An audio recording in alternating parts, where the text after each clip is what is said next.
hindi mo dapat sisihin ang sarili mo because you tried your best to tell him. Pero manaunahan pa rin kasi ako ni Leon. Dapat matagal na akong gumawa ng paraan. Dapat hindi ko siya hinayaan na magkaroon ng pagkakataon maunang magsabi sa akin eh. Halo kung matutupad na yung mga pangarap ko. Kasama na kami ni Tori, ni Jordan. Anak, mangyayari pa rin naman yun. Siguro kailangan na mag-isip ni Jordan. Kailangan malinawan ang kanyang pag-iisip. Babalik din yun. I'm sure. Babalik yun. Mga hindi mo nakita yung mukha ni Jordan kanina. Yung tingin niya sa akin, parang di niya na ako mapapatawad eh. Ibang babae na ako sa mata niya. Then, if that's the case, anak, kailangan mong maging malakas dahil nandyan si Tori. Kung kailangan mong itaguyod ang anak mo na mag-isa, so be it. Nandito ako. Hindi kita pababayaan. Maalam kong kaya ko, pero ayokong mangyari ito.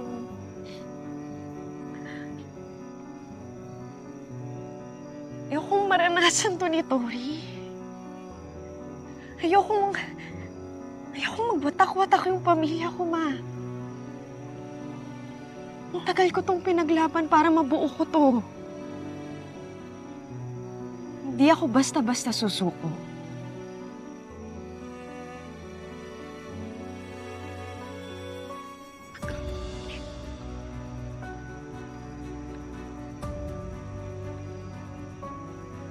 Do what you have to do.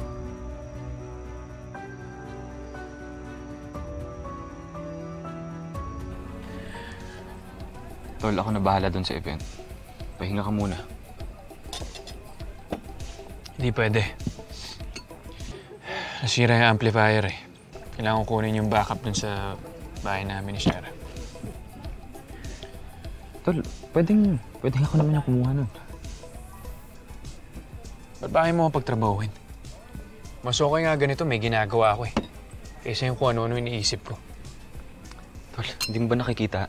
Tinatakasan mo lang yung problema niyo ni Christy. Tsaka tol, alam mo, yung simula pa lang, yung kakabalik pala ni Christy, alam mo naman na may nangyari sa kanya doon sa kuta.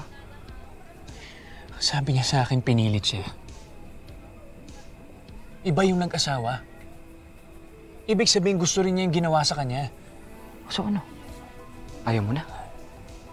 Pagkatapos mo paghirapan yung pagbabalikan ninyo, nag-take ka pa ng legal actions, di ba? Sasayangin mo lahat ng efforts nyo. Eh, sa'yo mismo nang galing, walang bisa yung kasal nila ni Leon. Bakit pa gustong-gusto mo ayusin ko yung kay Christy? Iba ikaw nagsabi sa akin na si Shaira ang balikan ko? Nagalit ka pa nga sa akin kasi galit ako kay Shaira. Kasi tol, kahit ano sabihin ko sa'yo noon, pinaglalaban at pinaninindigan mo si Christy. Kaya alam ko for a fact si Christy, siya yung laman ng puso mo. Yan ba talaga yung dahilan? O natatakot ka na balikan ako ni Shaira? Uy, tol, sandali lang ah. Di totoo yung sinasabi mo. Ano problema mo? Keep the change. Jordan, saan ka pupunta? Jordan!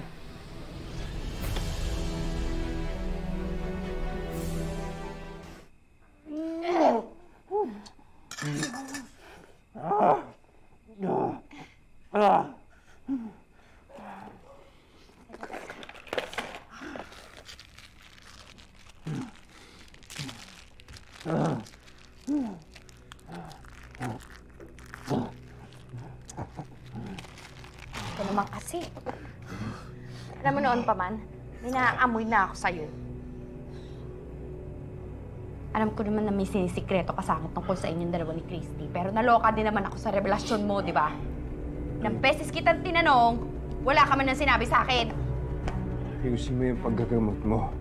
Hindi yung pakikialam mo sa akin.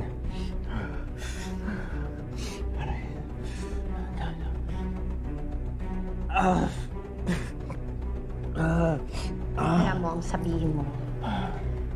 Pinagtatakpan mo yung babae yun. Ano ba kasi mahihita mo doon sa pesteng Christy na yun, ha?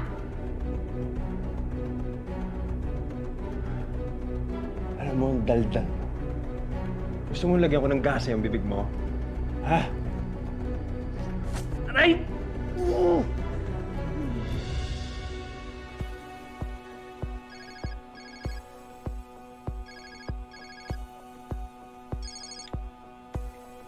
Hello, Christy?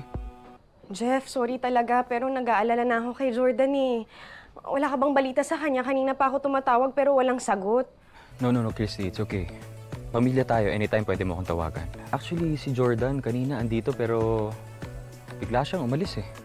Alam mo ba kung saan siya nagpunta? Hindi ko alam eh. Basta nung umalis siya, medyo bad trip siya eh. Nakwento niya sa akin yung tungkol dun sa nangyari kay Leon.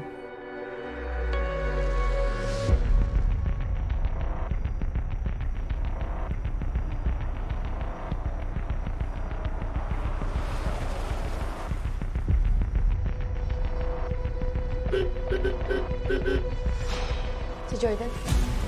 Nandiyan si Jordan, magtago ka.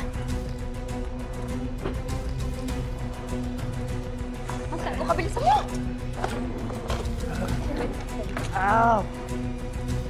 Chay! Dito. Chay! Aray ko. Christy, alam mo, sa totoo lang, naiintindihan kita. Pero, gets ko rin kasi nararamdaman ni Jordan. Siyempre, siya yung asawa eh. Siyempre, masasaktan siya, maguguluhan. Tsaka, magulo naman talaga yung sitwasyon ninyong dalawa. Jeff, nag-aalala na ako eh. Nag-aalala ako kay Jordan. Alam niya kasi na malaya pa sila yun. Bumabalik-balik yun sa amin. Sige, Christy. Magtatawag-tawag ako sa mga kaibigan namin. Tatawag-tawagan ko rin siya. Jeff, sa tingin mo ba uuwi yun kay Shaira? Well, alam ko may kukunin siya dun sa bahay ni Shaira, pero I don't think yun yung priority niya ngayon. Basta, sige Christy, tatawagan na lang kita pag nakausap ko siya, ha? Okay, Christy. Sige. Salamat, Jeff. Sobrang salamat.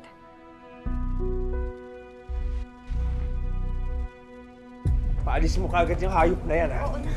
Huwag ka magpapakita kay Jordan, ha? Tsaka huwag ka maingay.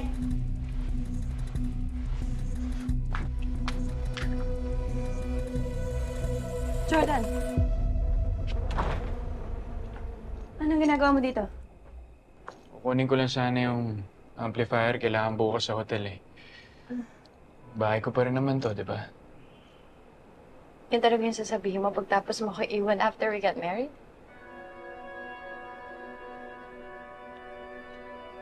Hoy, okay ka lang? Lasing ka ba? Ibig sabihin, hindi pa rin kayo okay ni Christy. Alam mo, I don't think kaya mong bitbitin yung amplifier. Ba't hindi na lang magpadala ka na lang ng tao mo dito bukas? Aayusin ko na lang. Kaya ko yan. Kailangan ko lang sigurong magkape para magising-gising ako. Hindi, ako na lang. Ako na. Jordan, teka, sandali lang. Ako na magtitimpla ng kape. Doon ka na lang. Yan. Yan. Umupo ka muna sa sofa. Ha? Sige. Magpahinga ka muna dyan.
Saan ka pupunta?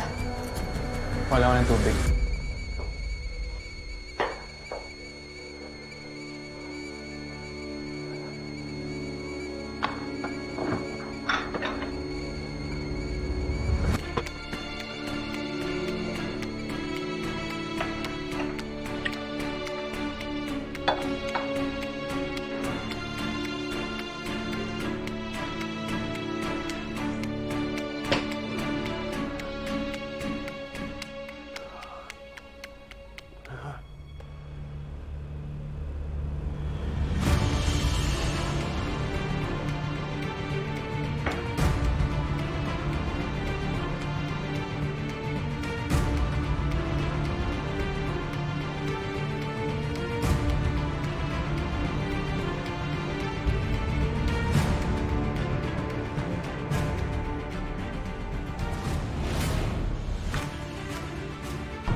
Pumasok na ba si Jordan? Oo, andito sila. Naka-check-in si Jordan dito sa hotel. Bibigyan kita ng access sa room niya tonight after ng event. Shay, Sige, Jeff. Salamat At least ngayon alam ko na kung saan siya pupuntahan. basta room 818 ha? Tulungan kita para makalimutan yung sakit na binibigay sa'yo ni Christy ngayon. Not as your friend, but as your rightful wife.